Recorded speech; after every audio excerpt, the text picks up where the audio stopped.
modelo de trabalho que a gente apresenta, que a gente trabalha na campanha digital, é um pouco diferente do modelo de trabalho que as agências utilizam. Até pela nossa formação, a campanha digital ela veio de uma fusão entre ex-militantes, figuras que já disputaram eleitoralmente, e técnicos, hackers, desenvolvedores, que se juntaram para criar um arsenal desde 2009, ou seja, existem uma série de ferramentas exclusivas que são utilizadas nas eleições, que os adversários muitas vezes nem sabem como funcionam, e tem sido assim. A campanha digital não publica no site as suas ferramentas de campanha, a gente publica outras ferramentas, ferramentas de gestão, de governos, ferramentas até para vereadores, mas as ferramentas de campanha a gente não fica abrindo. Eu vou dar uma pincelada aqui hoje para vocês, coisa que também a gente não faz nas palestras, geralmente a gente faz isso só tete a tete com os clientes. Mas eu acho que vai ser uma tremenda oportunidade para vocês abrirem a mente de vocês e entenderem o funcionamento da rede, o funcionamento da internet. Nosso ponto de vista, é muito privilegiado porque a gente desenvolve tecnologia, a gente desenvolve software. Então, não é um ponto de vista publicitário. O publicitário ele contribui com o conteúdo do que a gente trabalha. Mas a estratégia ela é completamente tecnológica. Para não dizer que é totalmente influenciada pela política, mas ela é completamente tecnológica. Não vou aqui ficar teorizando também sobre a importância da internet, das mídias sociais nas eleições. Eu acho que a gente já ultrapassou um pouco esse período.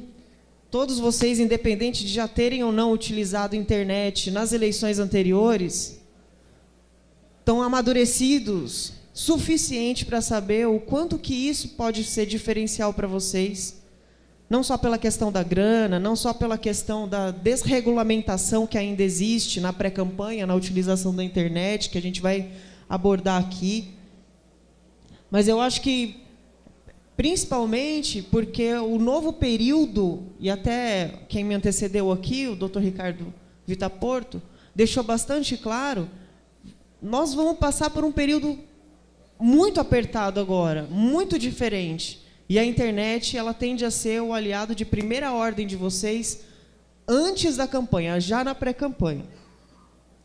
Enfim, eu acho que hoje também está bastante claro, se não, vamos relembrar aqui, que a maior parte da comunicação que a gente desenvolve, não entre candidato e eleitores, a comunicação social mesmo, da rede social, de relacionamento pessoal de cada um aqui, que ela se dá, em sua absoluta maioria, via internet. Hoje, a gente já conversa muito mais pela internet, se relaciona muito mais pela internet do que fisicamente, do que pessoalmente.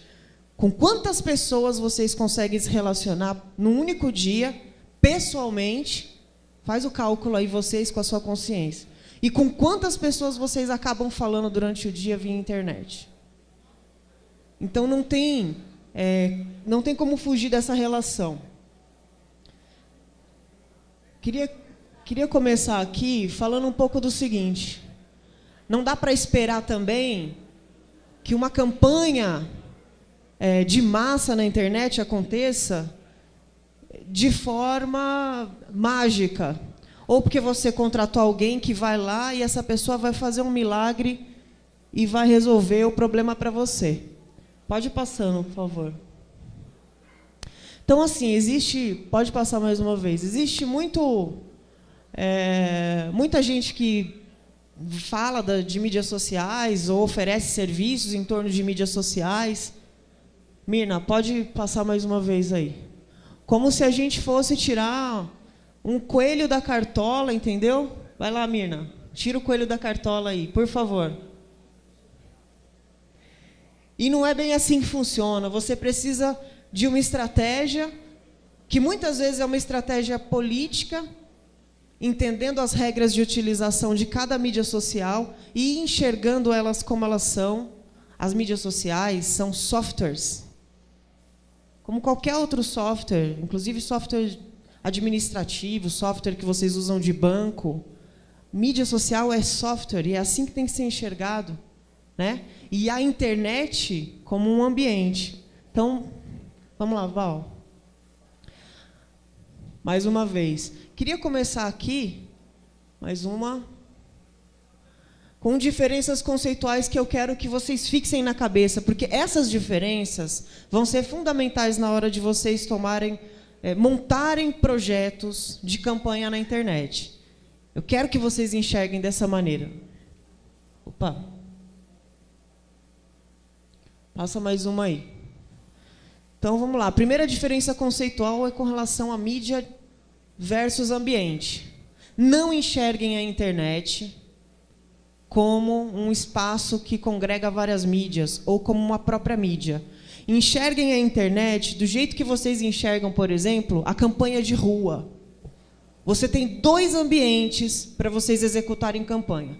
Um ambiente é o ambiente de rua, onde você tem liderança, que você vai ter que ir atrás para trazer para a sua campanha, onde você tem material que você tem que soltar, onde você tem as suas estratégias, onde você tem os locais que são mais interessantes para você cercar.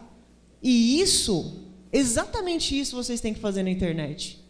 Porque a internet, ela é um campo, ela é um ambiente onde vocês também têm que ir avançando e conquistando territórios.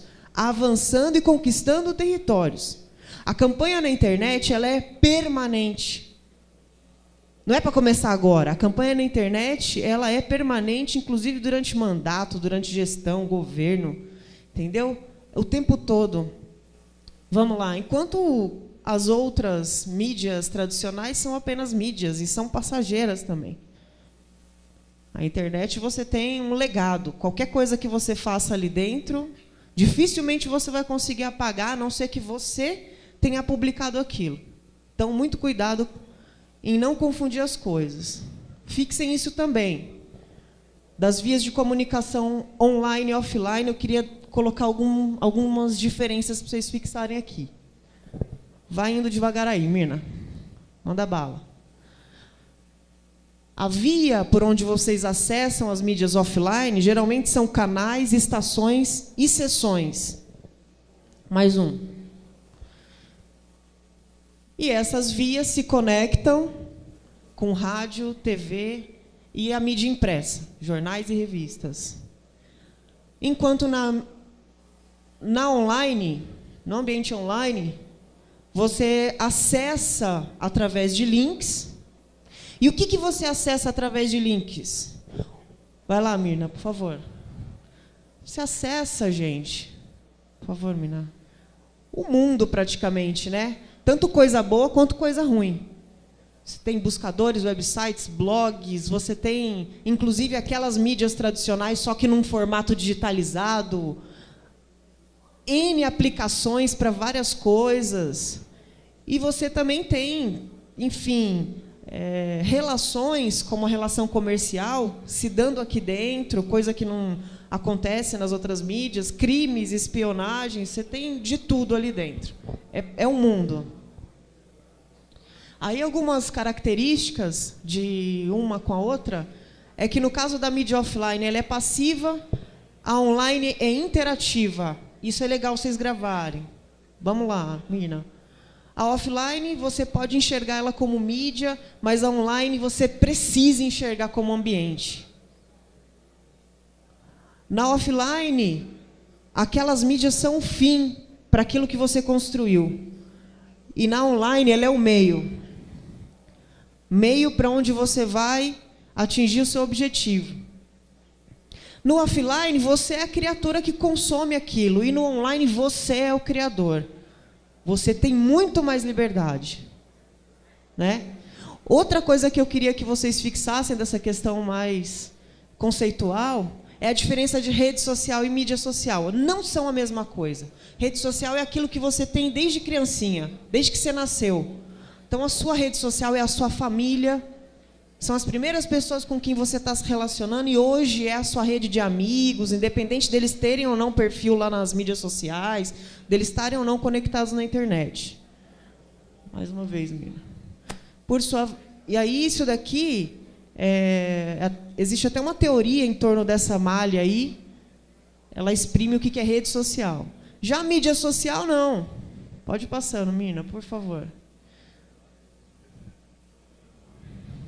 Setinha para o lado. Bom, já as mídias sociais, como a gente estava falando aqui, elas são um meio para vocês executarem uma série de funções e se relacionarem. Elas são uma ferramenta. Mais especificamente, elas são softwares. E é isso que eu quero que vocês enxerguem e gravem isso para conseguir entrar junto com a gente nas estratégias que a gente vai montar. Então, vamos lá. Bom, ninguém precisa conhecer todos esses softwares, tal, mas precisa ter clareza de que são softwares. E antes de fazer qualquer coisa utilizando eles, entender o funcionamento deles.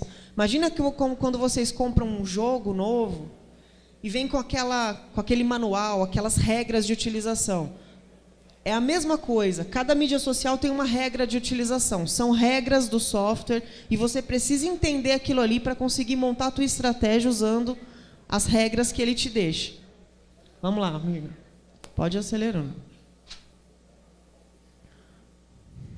Pode passar. Bom, aqui eu tenho uma linha do tempo da internet nas eleições. Eu vou passar bem rapidinho. Depois, se vocês quiserem aprofundar no que a gente fez de análise tanto da postura do candidato quanto da postura dos eleitores em cada uma dessas datas aí, que foram datas mais marcantes da internet na política, aí vocês vão ter acesso ao material, vão conseguir consumir com mais detalhes. Mas eu vou passar em linhas gerais aqui. Pode ir lá.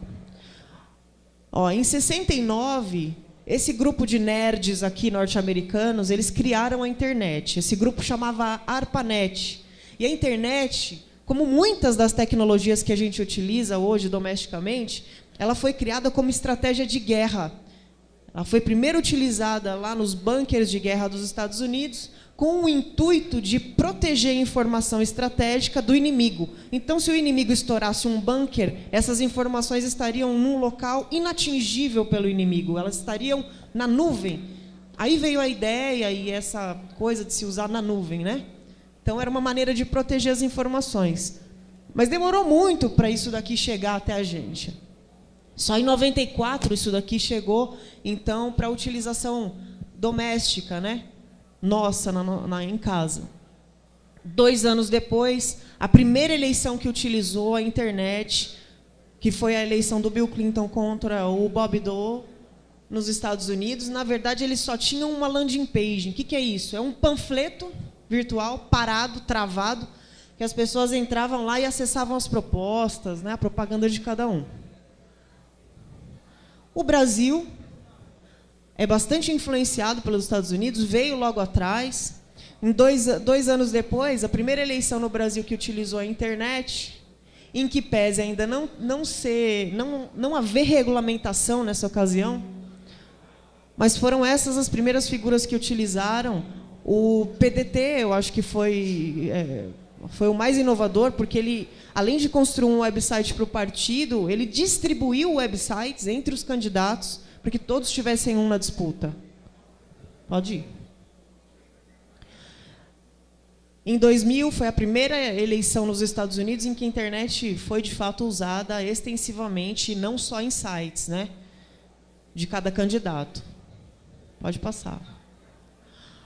Aqui, em 2006, a gente teve o início como posso dizer, o início do desmonte daquela estrutura de campanha que a gente estava acostumado com brinde e uma série de coisas, showmícios, né?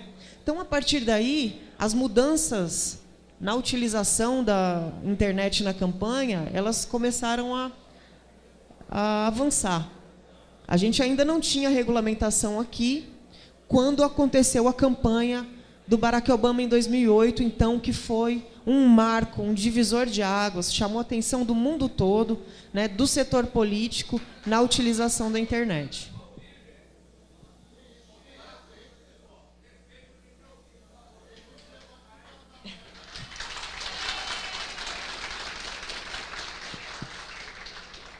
Obrigada.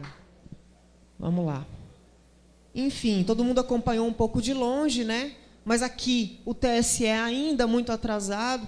Só em 2010 acabou liberando, meio nas vésperas da eleição presidencial, a utilização da internet. A gente viu uma movimentação muito especial, principalmente em torno da candidata Marina, uma campanha pobre, né? De um partido que também não tinha tanta tradição em lançar candidatos presidenciais e que teve um boom muito interessante, que conseguiu engajar uma militância espontânea, que eu acho que a grande pérola que vocês têm é trazer essa militância espontânea para que eles também conseguissem converter novos votos. Aí foram... foi um marco nessa ocasião. Em 2012, essas imagens que eu coloquei, que são as imagens votadas na UOL como as imagens que marcaram as eleições de 2012, aí, pelos internautas. Enfim, em 2012, e eu trouxe essa pesquisa aqui para vocês darem uma olhada numa coisa muito interessante que aconteceu no segundo turno. É uma pesquisa que aponta o quanto a popularidade de um candidato na internet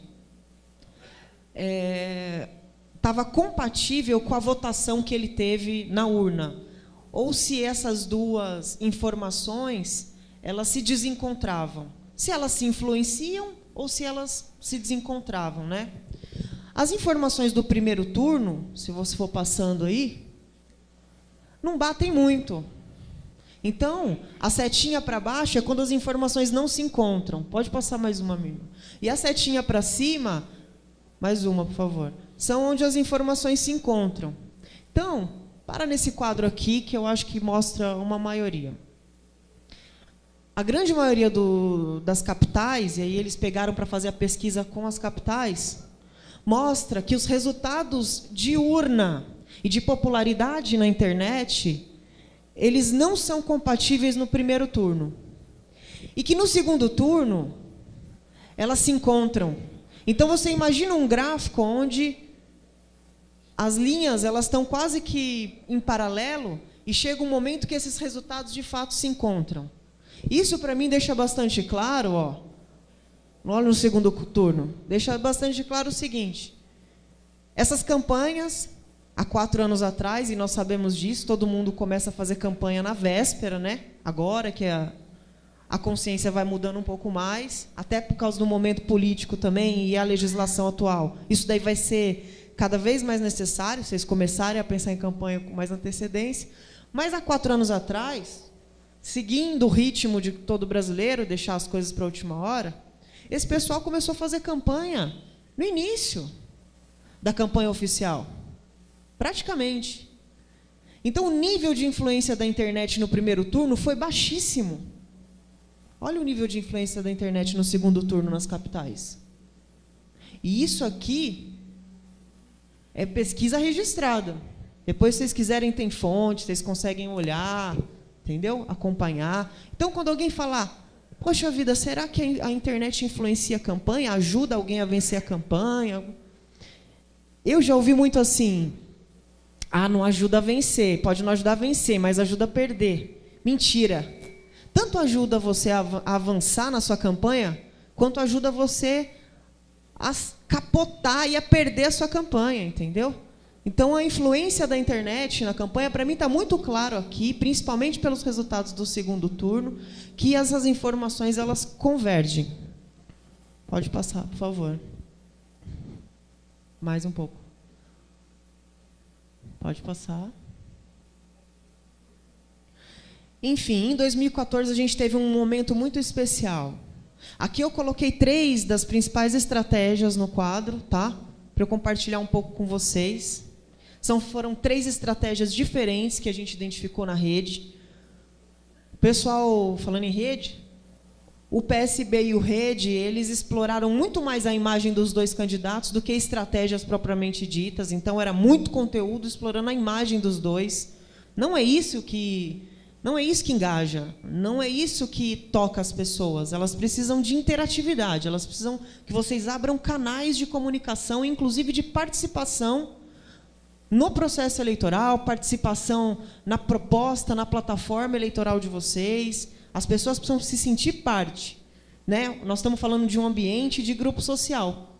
Como é que você faz uma reunião, por exemplo, com possíveis apoiadores de campanha e não dá espaço para eles opinarem, não dá espaço para eles interagirem com a campanha? Isso não existe. Até na campanha física tem isso. Então, precisamos pensar que é preciso passar isso para a internet. A segunda estratégia aqui, a estratégia do PSDB, arranhando, começando a entender que precisava fazer algumas ações de interatividade, só que criaram as ações de interatividade e não exploraram isso na prática. Então, tinham boas ideias que não foram utilizadas. Fizeram a velha política na internet, pegaram os conteúdos da televisão e socaram lá, como se aquilo lá fosse editor, joga lá. Não é assim. Não exploraram uma série de ferramentas que tinham, né? E uma coisa assim, muito ruim, quanto maior a campanha, a gente já percebeu que é muito ruim isso, e não façam, não deixem isso acontecer com a campanha de vocês no município, principalmente as campanhas majoritárias. É que você tem uma série de frentes, sei lá, grupos, pequenos grupos, que vão se aglutinando na campanha para ajudar na internet, e cada um vai fazendo uma coisa e fica cada um atirando para um lado, ao invés de você utilizar esses grupos de forma sinérgica. Mesmo que eles façam coisas diferentes, mas isso aí tem que conversar. O cara tem que ir lá e ver um vídeo bacana, não sei o quê, e lá do vídeo já tem que ser redirecionado para fazer uma adesão a um aplicativo que ele vai deixar uma opinião sobre o que é mais importante na cidade. Entendeu? É isso que eu quero dizer para vocês. Então, assim, campanhas, quanto maior a campanha, mais você vê grupo atirando cada um para um lado, e a campanha na internet, ela não tem um norte. É como se fosse um trem fora dos trilhos, entendeu? Não pode ser assim, ela precisa ter coordenação, do mesmo jeito que a campanha de rua. Precisa ter alguém que centralize isso, e precisa ter, em cada um dos grupos que for formado, alguém que faça a integração de estratégia, não só dentro da internet, mas a integração de estratégia com todas as mídias, inclusive as mídias offline. Aí, por último, eu queria... Pode voltar fazendo um favor ali, que eu vou só fazer a análise ali da estratégia do Partido dos Trabalhadores, que, na minha opinião, foi a melhor estratégia de todas. Eles entenderam o que é a internet. Talvez porque eles tenham um histórico de militância muito grande, militância popular e tudo mais, mas eles conseguiram fazer uma coisa muito especial, que era capacitar essa militância. Então, eles fizeram, por exemplo, aqui tem uma foto, aquele rapaz ali, que é o Jefferson, que eu até conheci pessoalmente. Ele é o de uma bolada. Ele é o blogueiro que se faz passar por aquele personagem de uma bolada. Ele foi contratado pelo Partido dos Trabalhadores para dar curso de guerrilha virtual. Curso de como infernizar o candidato da oposição. Curso de como promover as ações positivas, divulgar as ações do candidato que ele estava defendendo, ou que aquela militância estava trabalhando.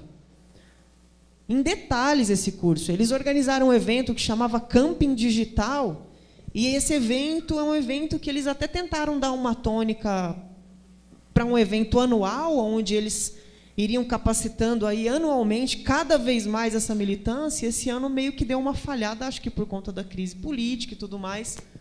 Mas eles seguiram o caminho. Porque uma coisa é a campanha que vocês fazem, outra coisa é um monte de apoiador solto que poderia estar trabalhando, poderia estar ajudando e não sabe o que fazer. Ou que faz até cagada, porque não tem orientação, né? E acaba jogando contra a campanha. Pode passar, Mirna, por favor.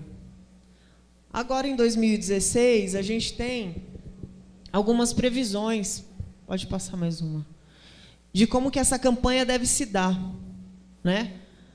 Campanhas mais profissionalizadas, diferente do que foi a campanha municipal passada. Então, sobrinho não serve, gente. E vocês vão entender daqui a pouco por que ele não vai ter perna para fazer a campanha. Investimento em infraestrutura interativa. Sem essa infraestrutura, vocês vão falar com um número muito pequeno de pessoas. Não vão conseguir executar a campanha de massa como executaria na rua, porque as regras dos softwares impedem vocês de falar com todo mundo. Então, vocês podem ter 50 mil pessoas curtindo o perfil de vocês, que vocês não vão conseguir falar com essas 50 mil pessoas, só publicando conteúdo e interagindo, curtir, comentar e compartilhar. Porque a regra de utilização do Facebook impede que vocês falem com 100% da base social de vocês. Vocês ficam restritos a 2%. Orgânico, só 2% dos amigos e curtidores de vocês que visualizam as coisas de vocês. Vocês sabiam disso? Dá para fazer campanha de massa desse jeito? Não dá, né? E o que o Facebook quer? Que vocês paguem. Só que dá para pagar no período de campanha oficial? Está aqui, ó, doutor. Ricardo já falou, não tem como pagar, entendeu? Então, quais são as alternativas? Vocês precisam ampliar a infraestrutura de interatividade, as maneiras como vocês se relacionam com os eleitores, para conseguir envolver e converter esse voto. Porque não vai ser vendo o post seu lá abraçado com a liderança local que você vai conseguir fazer a conversão de voto, muito menos uma campanha de massa, porque não vai chegar nessas pessoas. Quando você dá a ferramenta, quando você dá instrumentos para que as pessoas, número 1, conheçam você melhor, de uma maneira diferente, que não seja só uma simples postagem, ali não dá para conhecer o candidato. Quando você dá essa oportunidade dele se aproximar de você, dele interagir com você, e mais, de forma propositiva, dele propor alguma coisa, dele se identificar com o teu projeto, se envolver no seu projeto, aí você não só pode ganhar um voto, você pode ganhar um militante virtual para você. E tem que ser esse o objetivo. Fazer a conversão de voto e encantar esse cara para o teu projeto. E trazer esse cara de militante. Porque hoje a grande maioria da população virou militante. Só que é militante aquele que, como diz a música do Rapa, né? Hoje eu desafio o mundo sem sair da minha casa, né? Fica lá atrás do computador, lá, arruma briga com Deus e o mundo, vai se posicionando, enfim. Mas é preciso saber que esse cara também pode usar a energia dele a favor da campanha. Aplicações inteligentes com capturas de dados. Então, toda essa infraestrutura que vocês estão construindo para se relacionar com o cara, você pode capturar dado automático dele. Aquelas informações, por exemplo, que estão no perfil dele de usuário, qual é a religião dele, se ele é casado, se ele não é casado, se ele tem nível superior, se ele não tem, a idade, gênero, até a opção sexual, enfim. Vocês conseguem capturar uma série de informações ali, estratégicas, para depois voltar com uma campanha segmentada. E a internet dá uma oportunidade para vocês trabalharem com campanha segmentada de forma tão mais fácil do que vocês tentarem ficar cadastrando na rua. Precisa ser só mais inteligente, entendeu? Usar melhor essas ferramentas a favor de vocês, com estratégia. Cruzamento de dados coletados para segmentação de conteúdo por perfil de eleitor depois. Cristiane, só um segundinho, bem. Também veio aqui prestigiar o nosso evento e acompanhar o trabalho que você está fazendo, o Dr. Valdomiro Lopes, que é o nosso prefeito, que já está aqui. Prefeito, muito obrigado pela presença. Cristiane, vamos aplaudir o prefeito Valdomiro Lopes. Obrigada pela presença. Enfim, as métricas, né? que hoje estão muito mais avançadas, elas permitem que vocês consigam identificar também se está dando certo ou não está dando certo o resultado de vocês, mas permite, no caso de uma disputa majoritária, que vocês identifiquem como é que está o adversário de vocês em comparação com a campanha que vocês estão executando. Então, não dá para fazer campanha sem vocês enxergarem o que está acontecendo na rua. As métricas, elas são uma espécie de pesquisa física, só que lá dentro. Então, vocês precisam usar isso. Infinitamente mais barato do que contratar uma pesquisa de rua. Vocês têm as métricas gratuitas de cada mídia social. E, se quiser ir além, tem uma série de outras empresas online de métricas que vocês conseguem acompanhar aí, comparativamente, inclusive, você e os seus adversários. Guerrilha profissionalizada.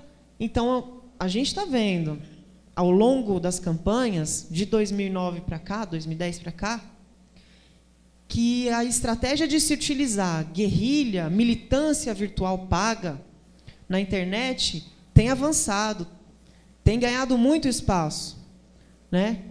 Infelizmente, aqui no Brasil, o nível não se mantém muito amistoso quando se fala em guerrilha, né?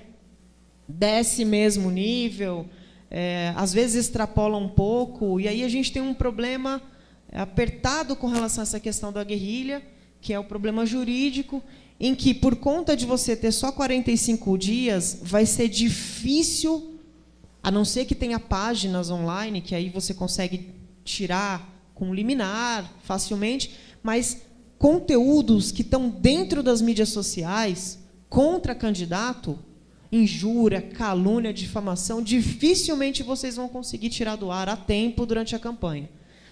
Né? Então, fiquem espertos com relação a isso. A melhor maneira de se defender com relação à guerrilha é vocês terem a de vocês para fazer baixaria, para cair. Não, porque vocês precisam ter um debate qualificado lá dentro. Vocês precisam também ter um grupo ali dentro com condições de rebater de maneira qualificada qualquer tipo de agressão que vocês tenham ali dentro. E não tem como fugir disso. Das experiências que nós tivemos, e a gente já passou por todos os pleitos, a campanha mais apertada na internet, a mais pesada, mais difícil, é a campanha municipal a prefeito. Ela é a mais difícil. Eu falo até a dos vereadores também, porque todo mundo meio que se conhece, põe o dedo na cara, solta o escândalo, vira uma confusão, as pessoas são mais passionais na disputa municipal. Então, essa eleição municipal na internet, ao meu ver, vai sair sangue. Perto do que foram as outras campanhas, essa vai ser, com toda certeza, a mais pesada. Então, vão se organizando, entendeu? Não pensem só na questão bonita e propositiva. Existe um lado B da campanha na rua, vocês sabem disso. Não poderia ser diferente na internet. Aliás, aqui, o anonimato... E crimes que podem acontecer, somado à questão da impunidade, é muito maior do que na rua. Né? Então, vamos ficar ligeiro nisso. Hackeamento do website e demais mídias do candidato. Antes, a gente via hackers que eram o quê? Idealistas. Iam lá, invadiam lá o site do Serra, colocava o Serra Burns lá, invadia não sei aonde, zoava não sei quem. Hoje, você tem hacker contratado por opositor. Para você hackear, por exemplo, uma campanha, você não hackeia só o servidor, você não hackeia o site do cara, você hackeia o bunker dele. Você sabe onde é o escritório, onde tem a equipe trabalhando? Hacker para com o carro do lado ali, invade a rede local, faz o que quer, o que não quer com o conteúdo da campanha do cara. Entendeu? O sistema de hackeamento vai muito além. A gente já está orientando os candidatos às disputas majoritárias a terem um suporte de segurança da informação, que blinde o bunker de campanha, todos os computadores, que instalem sistemas de monitoramento na equipe, para evitar, inclusive, espião dentro da equipe, porque sempre teve isso. A gente só não tinha como pegar antes. Então, é preciso tomar cuidado com essa questão de segurança, espionagem de dados, enfim. Na questão dos eleitores, para nós está muito claro que desde 2013, desde 2012, na verdade, que houve um boom em 2010, de 2010 para cá, em que a população percebeu que ela conseguia se organizar politicamente na internet. Antes eram gritos isolados, opiniões isoladas. Mas de 2010 para cá, a gente viu aí mais de 10 países no Oriente Médio que derrubaram ditadores, fizeram processos revolucionários, entendeu? Chamaram novas eleições. Isso no Oriente Médio. No ano seguinte, do grande boom deles, que em 2010, 2012 foi um grande boom lá no Oriente, em 2013 a gente teve o estouro das manifestações aqui. O mundo não é globalizado? A internet não é globalizada? Eu acho que a internet é como se fosse o sangue que corre nas veias desse mundo globalizado. E a gente sofre essa influência aqui. Então, as pessoas já perceberam que elas conseguem se organizar politicamente via internet. O que a gente espera nessas eleições agora é que as pessoas elas tomem a campanha da mão dos candidatos. Dependendo da maneira como vocês se colocarem, vocês vão ganhar inimigos na internet.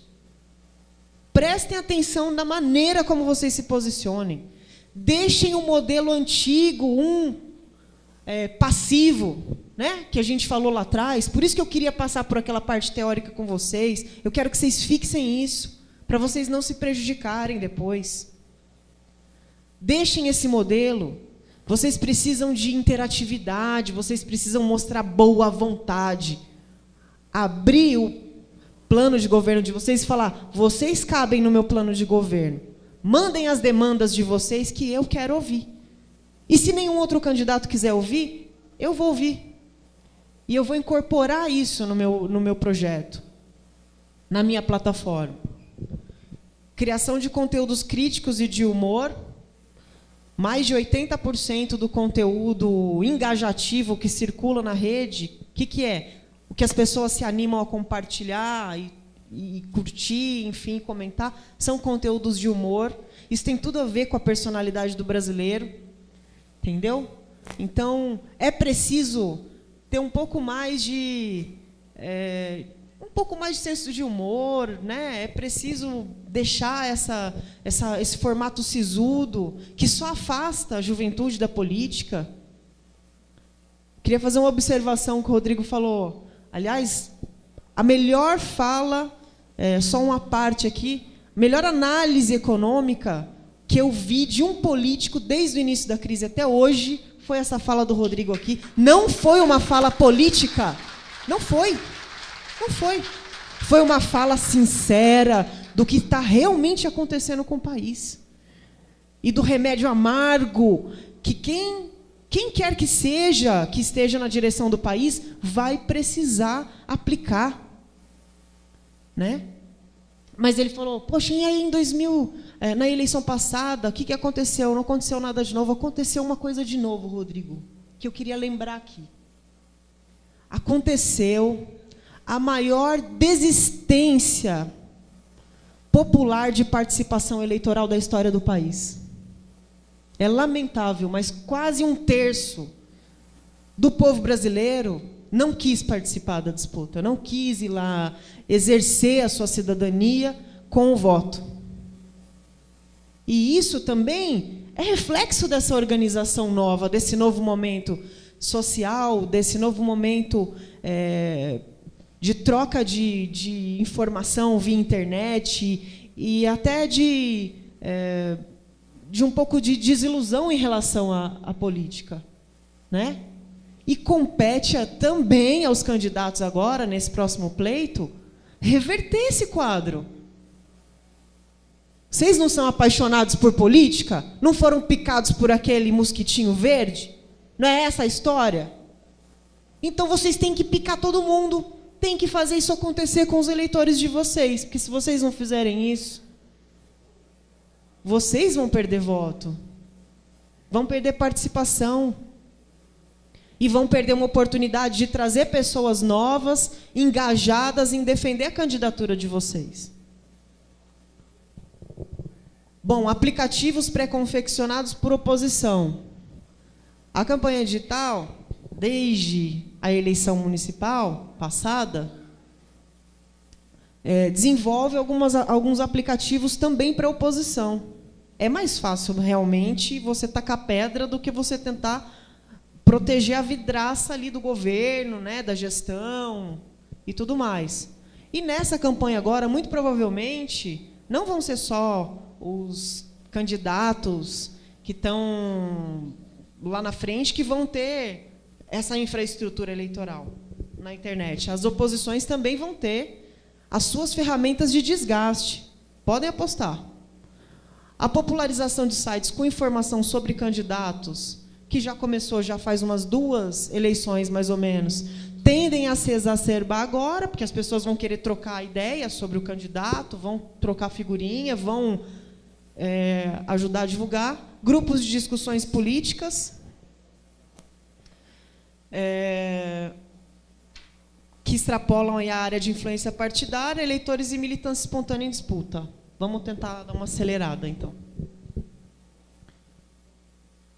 Enfim, queria entrar aqui diretamente em algumas ações aí bastante novas, talvez para vocês, para nós não, mas são coisas que vocês precisam saber que existem. Tá? Vou abrir um pouquinho o jogo aí. Vamos lá, para tentar encerrar essa parte. Bom, primeiro eu queria que vocês tivessem noção de senso de oportunidade. Por que isso? Por todas as dificuldades jurídicas e financeiras que essa campanha ela também está impondo a todos os candidatos, mas não só por isso, e principalmente porque a pré-campanha não tem regulamentação na internet. Você tem regulamentação na campanha. Então, na campanha não pode mais patrocinar, na campanha não pode mais uma série de coisas, mas na pré-campanha pode tudo. Então, agora é a hora de vocês começarem a aparecer e mostrar a cara de vocês. Tá? Então, senso de oportunidade. Existem 2 posturas de comunicação na pré-campanha, uma que é reativa e a outra que é ofensiva. Eu quero que vocês façam uma avaliação pessoal de como é que está a comunicação de vocês. E se vocês estiverem nesse grupo aqui de cima, vocês precisam mudar rápido a postura. Websites 1.0 ou blog de notícias 1.0 é aquele que é passivo, né? Você não tem áreas interativas onde a pessoa possa não apenas opinar, mas interagir com você de diversas maneiras. Ausência de análise do site, ausência de perfil nas mídias sociais, que é onde se concentra a maior parte das pessoas, baixo volume de oferta de serviços, então não tem atrativo, conteúdo útil, não coleta dados nenhum, então você está vendo um puta de um trânsito de gente chegando, saindo, e você não tem dado nenhum, informação nenhuma, nem sobre o perfil e nem sobre a expectativa daqueles eleitores. Ouvidorias que não geram dados reais, no caso de quem já é governo, desgaste político contínuo, esquecimento das ações do governo. Né? Então, é hora de fazer esse resgate permanente. O que você sabe sobre as expectativas da sua cidade e sobre o seu munícipe, né? Então, você precisa levantar essas informações aqui na rede também. Próximo.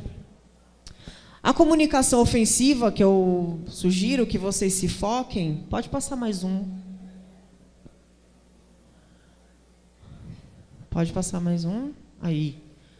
Ela exige que vocês tenham uma presença forte nos canais institucionais, tá? Inserção no ambiente 2.0, completamente controlado. É possível você ter essa interatividade e, ao mesmo tempo, preservar a sua imagem, ou seja, moderar o que vai ao ar, antes de ir ao ar. Então, você criou o ambiente, você controla as regras. O Facebook criou o ambiente, quem controla as regras? Você? É ele. Né? Então, é por isso que você está embaixo do guarda-chuva dele.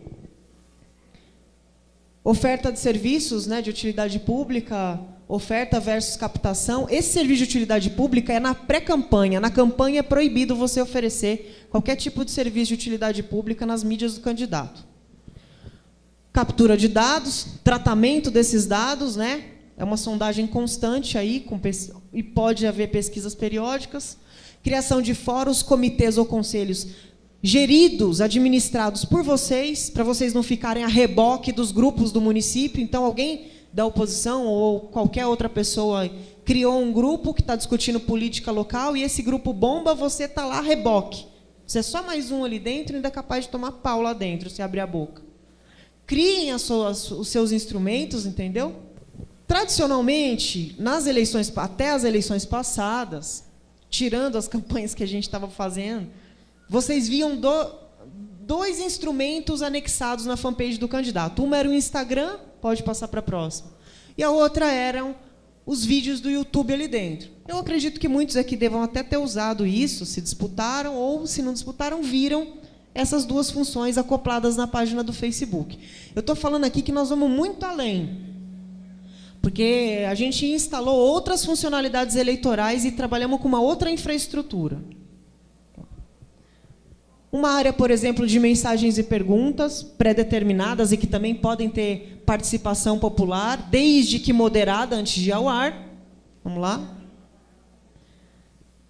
Uma área de dados estatísticos com infográficos e tarja do candidato, provando que, durante aquele período em que ele trabalhou pelo município, ele melhorou índices sociais e econômicos, enfim.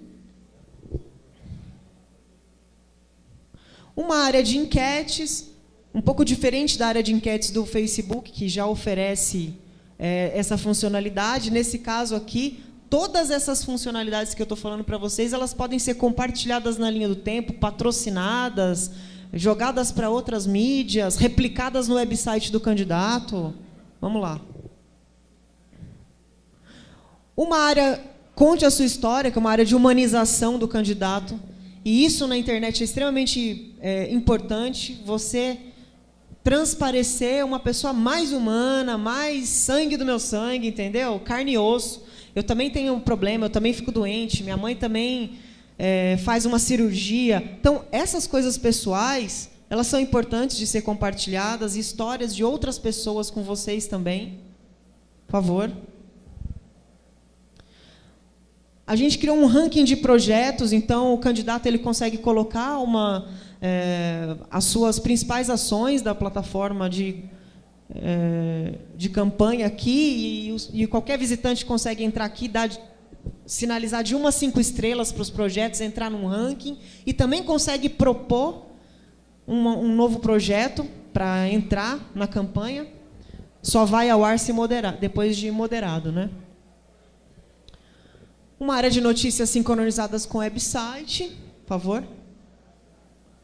A agenda do Google Calendar, que está sincronizada com praticamente 100% das agendas mobile e que passa a dar alerta para o eleitor das atividades de campanha do candidato, quando ele se interessa por alguma atividade. Por favor. Uma área de download de materiais, com download ali dentro dos materiais de campanha, que podem ser também compartilhados na linha do tempo.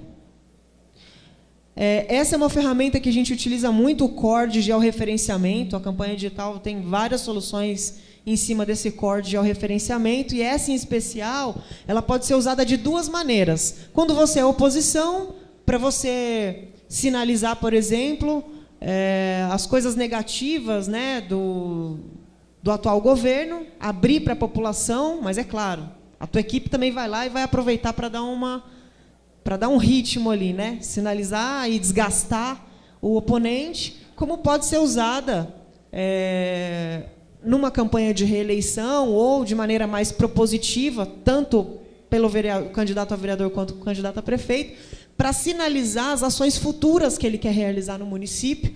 E, em paralelo, a ferramenta também abre participação popular para que as pessoas demandem o que é prioridade, né? Ou o que está acontecendo na cidade, como uma espécie de ouvidoria híbrida com as propostas do candidato. Vamos lá? Aqui um exemplo dela, pode passar. Pode passar, por favor.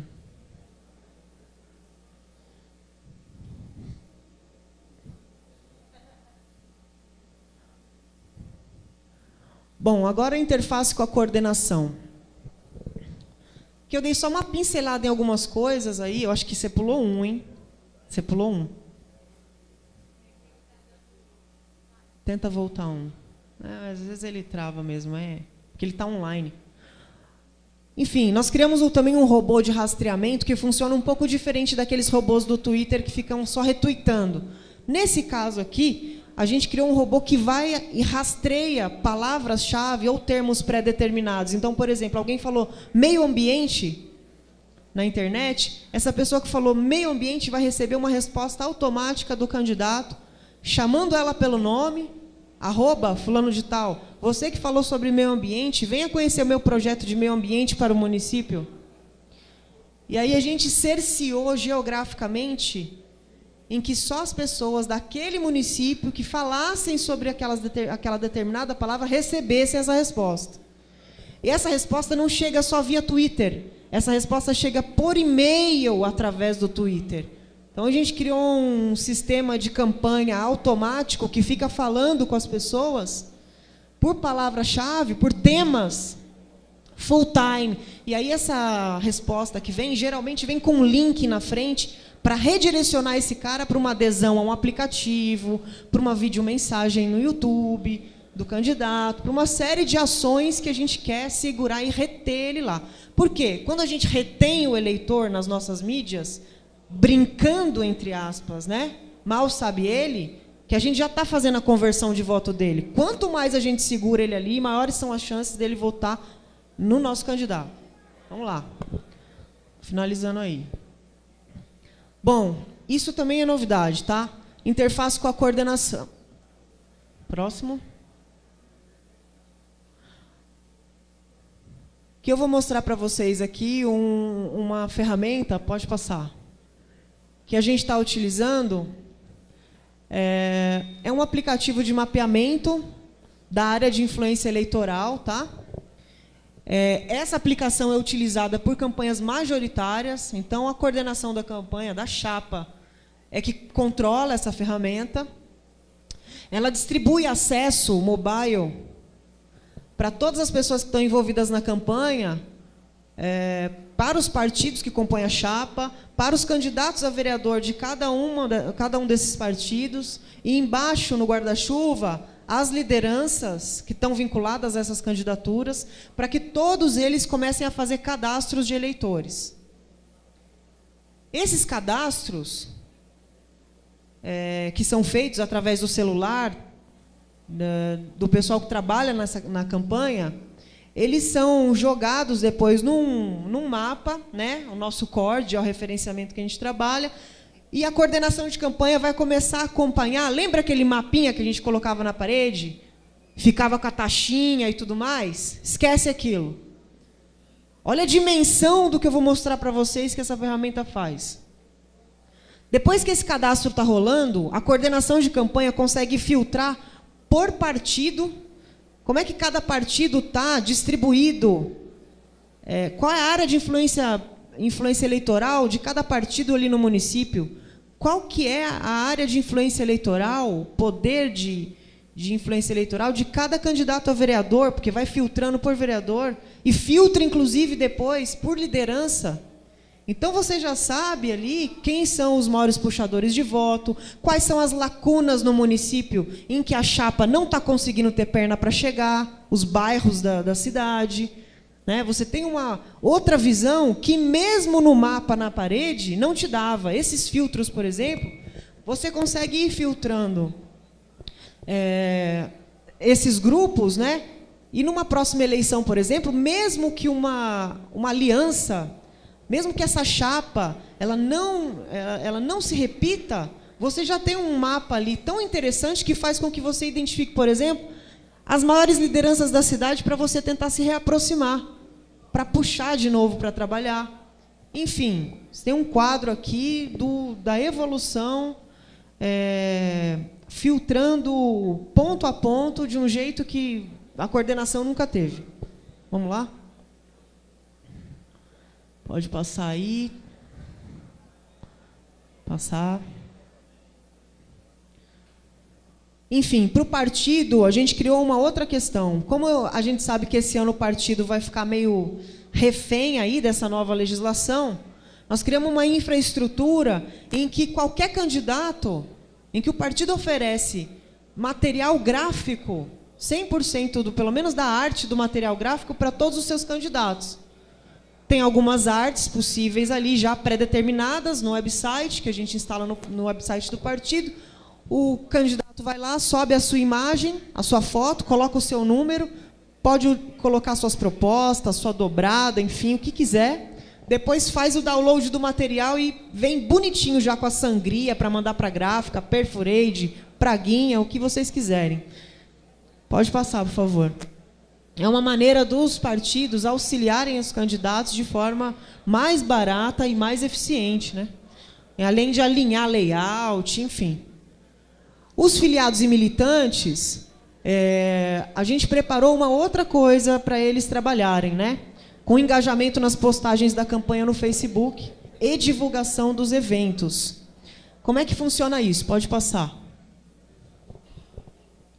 A gente criou um game social que pontua quem está trabalhando na campanha, filiado, militante, ou deixa até público para que as próprias pessoas, cidadão comum, passe. Pode ir passando, é só algumas... Tá ok. Estamos no final também. Que vai pontuando pelo engajamento. Então, o militante curtiu, comentou ou compartilhou qualquer coisa do candidato, ele é pontuado dentro do game. E aí você vê num ranking depois, pode ir passando, você vê num ranking quais são aqueles que estão mais engajados. Você pode criar premiações como jantar, os 10 primeiros ranqueados vão jantar com o candidato e uma série de outras brincadeiras que você vai criando lá na rede, mas a intenção é ir acompanhando esse engajamento. Pode ir passando. Até então você não tinha como acompanhar isso, né? Pode passar. Passando. Bom, do processo a gente tem algumas dicas também para dar para vocês aí. Pode acelerar.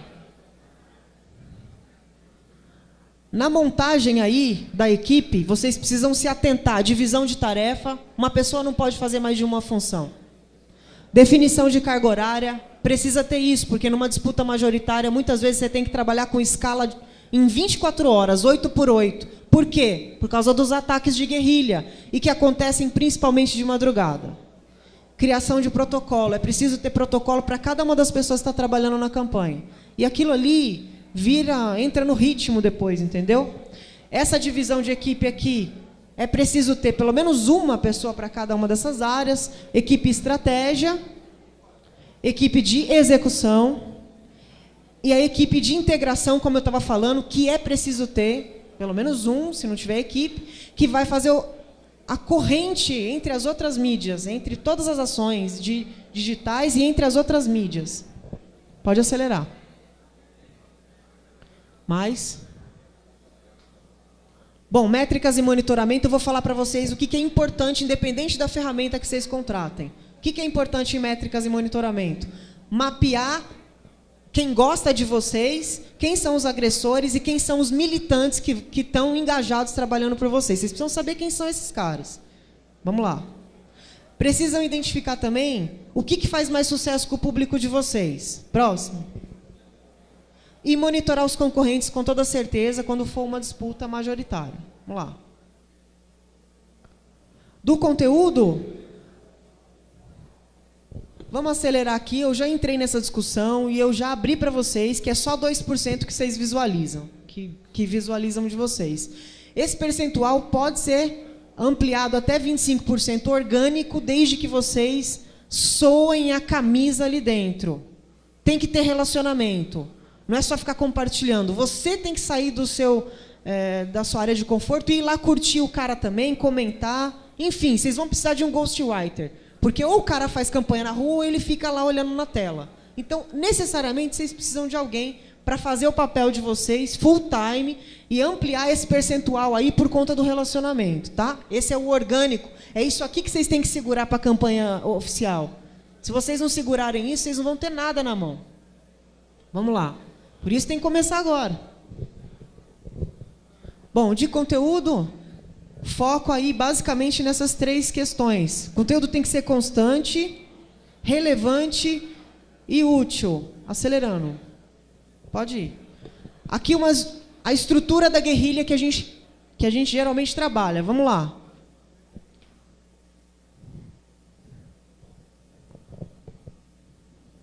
Segurança na construção da infraestrutura necessária para a missão. Por quê? Porque quando você faz as coisas na internet comum, você deixa rastro. Confidencialidade em blindagem do cliente, ninguém quer expor o cliente.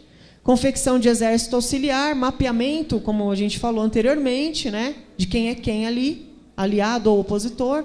Criação de conteúdo disseminável nas mídias. É preciso que esse conteúdo seja paralelo com o conteúdo oficial. E o início da guerrilha. Pode acelerar. Qualificação dos debates em rede com a utilização da guerrilha. Então, não é para fazer baixaria a guerrilha. E monitoramento permanente, porque com esse monitoramento você vai continuar identificando novos ataques para você conseguir se posicionar rapidamente. Quando você sofre um ataque, você tem que ser rápido, senão vira uma bola de neve e aquilo ali que é uma mentira contada várias vezes se torna uma verdade, vocês já sabem disso. Aqui eu dou levanto, né, alguns problemas com relação à segurança aí, né, dos sistemas aí da rede, da campanha. Pode acelerar. A divisão que a gente geralmente faz, infraestrutura e estratégia. Falta 3 slides aí.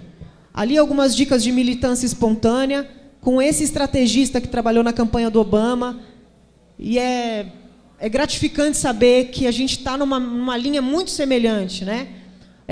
Olha o que ele fala, que interessante com relação a você estimular a militância a favor de vocês na rede. Essa questão de estrutura é importante. A campanha investiu pesado na equipe de novas mídias. Éramos um dos maiores departamentos de toda a campanha. Pode passar para o próximo. As pessoas se engajarão no processo político se elas sentirem que são levadas a sério por seus candidatos, que não estão sendo manipuladas, mas sim ouvidas no processo, e que esses mesmos candidatos lhe dão as ferramentas para poderem se envolver e se organizar em sua própria rede de relacionamento. Próximo. A melhor maneira de mobilizar as pessoas é dar a elas tecnologia para que possam se organizar. Como disse antes, em vez de dizer a elas exatamente o que devem fazer, forneça as ferramentas para que se organizem comitês, eventos de arrecadação de fundos ou qualquer outra ação espontânea. Deixe-as tomar a campanha em suas próprias mãos, fornecendo o suporte necessário. Quando ele fala suporte necessário, pessoal, não é conteúdo, videozinho e fotinha para o cara compartilhar. Pelo amor de Deus. Vocês precisam dar ferramenta, armamento pesado para o cara usar e converter outras pessoas para vocês. Porque se vocês só chegam em 2%, vocês precisam conseguir construir uma corrente para chegar mais longe. E foi essa a estratégia que a gente executou na campanha presidencial de 2010 na Marina. Se a gente não tivesse conseguido envolver mais gente lá na ponta e não fizesse com que aquele cara militasse jogando a informação para frente, a gente não teria conseguido converter voto lá na ponta da lança. Nosso conteúdo chegava para eleitor da Dilma, nosso conteúdo chegava para eleitor do Serra. E sabe por que chegava? Não é porque esses caras seguiam ou curtiam o nosso candidato. É porque os amigos deles que votavam no nosso candidato recebiam conteúdo de uma militância que se apaixonou pela campanha. E se apaixonou pela campanha porque nós demos ferramenta para eles fazerem isso. Queria deixar mais esse recado para vocês, aí, desmistificar um pouco essa ilusão que a gente tem, né, do fato de ter um perfil na rede, aquilo ali a gente já está fazendo a nossa campanha, publicando os conteúdos, aquilo, de fato, infelizmente, é insuficiente para você executar uma campanha de massa e eleger alguém, a não ser que você consiga envolver mais gente nessa campanha, você vai estar falando para você mesmo e mais 2% aí da sua base de amigos. Queria agradecer muito a oportunidade aí, o prefeito Geninho, né, que organizou esse evento grandioso aqui na região, o Rodrigo Garcia, né, essa capacidade política que ele tem aí de levar adiante aí tantas necessidades populares, né, e a oportunidade de vir aqui falar com vocês. Espero ter contribuído aí, jogado peso para que vocês consigam atingir o objetivo eleitoral de vocês.